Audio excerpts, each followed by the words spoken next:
Kejadian ini sudah berlangsung 4 tahun yang lalu, sewaktu gua sekolah di kampung kelas 11 SMK kalau nggak salah.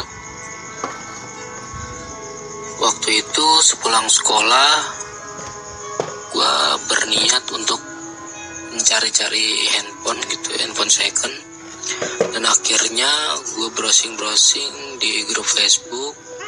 Gue cari-cari orang yang mau ngejual, dan akhirnya gue dapet satu orang. Lalu gue coba chat orang itu untuk gue ajakin ketemuan buat COD-an. Berhubung waktu siang itu orangnya masih kerja, dia nggak bisa, ya kan. Jadi orangnya nyarankan untuk coba nanti sore jam 6 tuh. Dan gue kepikir panjangnya, ya udah gue bilang oke gitu kan. Nah setelah sore gue udah siap buat COD. Azan maghrib berkumandang.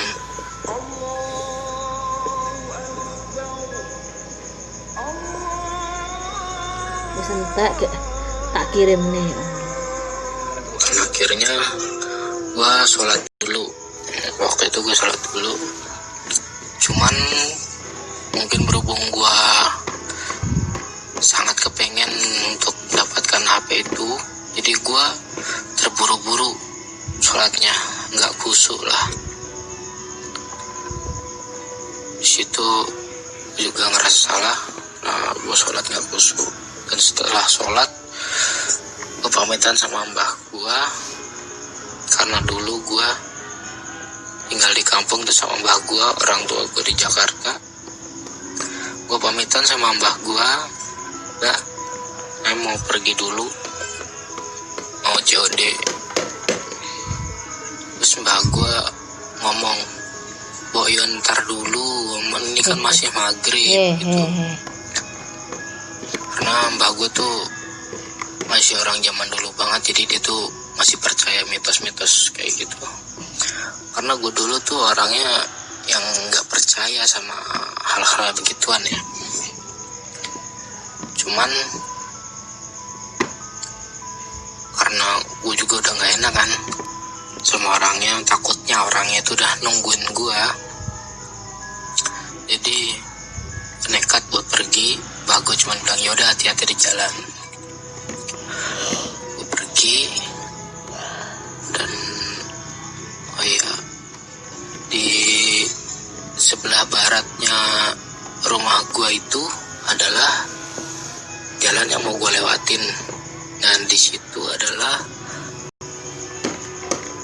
kayak apa ya, jalannya tuh bersebelahan dengan persawahan gitu, persawahan yang luas. Kalau orang Jawa di kampung gue tuh bilangnya itu bula sawah yang luas gitu. Dan sebelum sawah itu tuh ada kayak pohon-pohon besar tuh, kayak pohon-pohon mahoni, dan di situnya juga ada batas desa gua dan desa tetangga gitu. Dan di sebelah batas desa itu terdapat pohon bambu yang katanya itu angker, kata orang-orang di kampung gua, karena katanya tuh banyak yang digangguin gini, banyak yang dilihatin penampakan apa gitu. Cuman karena gue nggak percaya hal yang gituan kan, jadi gue paling cuman mitos. Cuman hati kecil gue nggak bisa bohong sih, karena gue orangnya penakut. Jadi gue was-was gitu ya.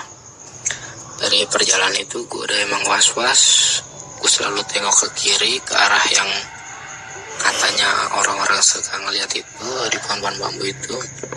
Setelah sampainya gue di batas desa, gue kayak ngerasa lega gitu, karena gue nggak ngeliat apapun gitu.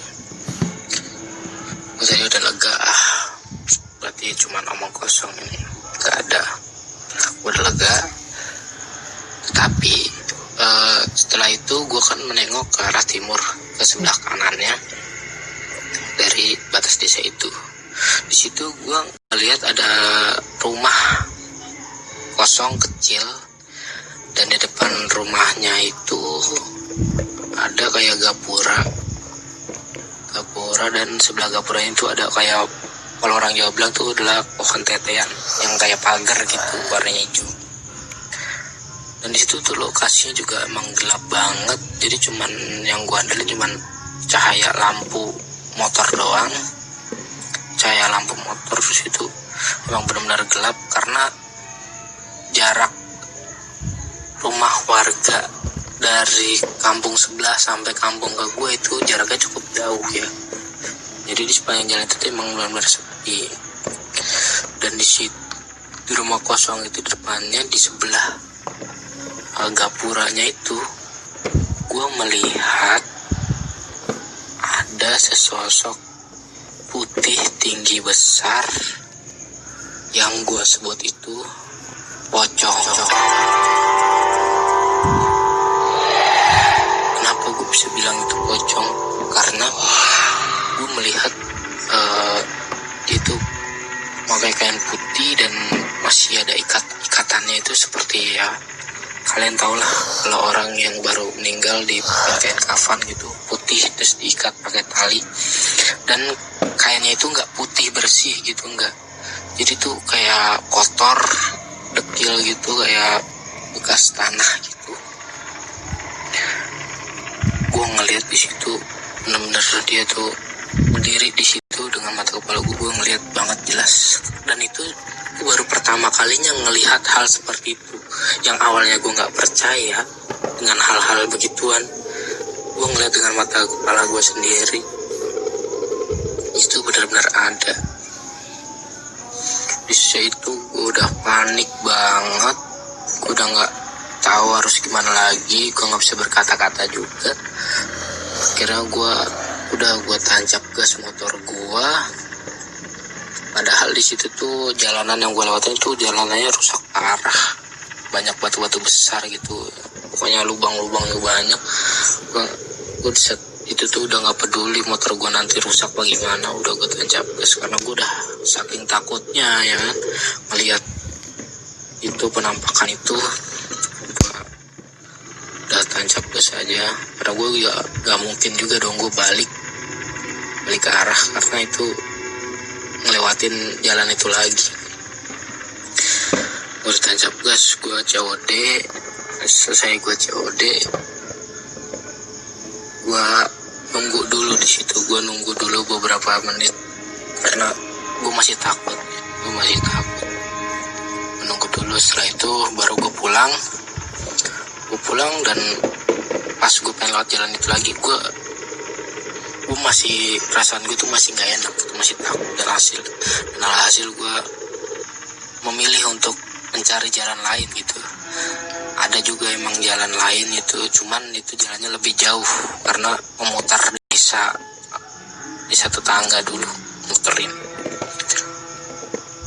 Situ gue lewat jalan lain itu karena gue udah gak mau lagi, nanti gue takut gue ngeliat sesosok Mr. P itu lagi. Gue gak mau karena itu bener-bener nyermin buat gue. Gue juga sampai sekarang ini gak bisa ngelupain itu. Gue sampai di rumah gue ceritain ke mbah gue. Karena mbah gue juga tadinya emang udah nyaranin gak pergi maghrib. Mbah gue cuman bilang, makanya nurut kata orang tua kalau dibilangnya. Disitu gue nyesel banget. Dan gue juga nyesel karena udah sholat terburu-buru, jadi mungkin itu balasannya buat gue. Itu gue nyesel banget ya, bener-bener pengalaman yang gak bisa gue lupain. Karena gue juga nyeritainnya juga merinding lagi gitu.